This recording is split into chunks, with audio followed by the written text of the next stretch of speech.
Pengadilan Negeri Palembang kembali menggelar sidang terhadap dua terdakwa, yakni Ujang Saifuddin dan Tri Budiono. Terdakwa pengangkutan puluhan ribu liter minyak jenis solar tanpa izin usaha dengan agenda putusan.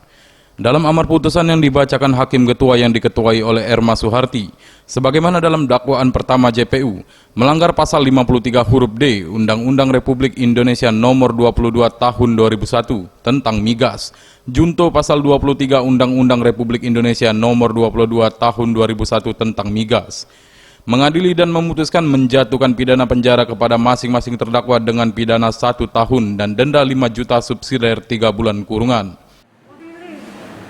Menyatakan terdakwa Ujang Saifuddin bin Ismail telah terbukti secara sah dan meyakinkan bersalah melakukan tindak pidana melakukan pengangkutan tanpa izin usaha pengangkutan, menjatuhkan pidana oleh karena itu kepada terdakwa dengan pidana penjara selama 1 tahun dan pidana denda sebesar 5 juta.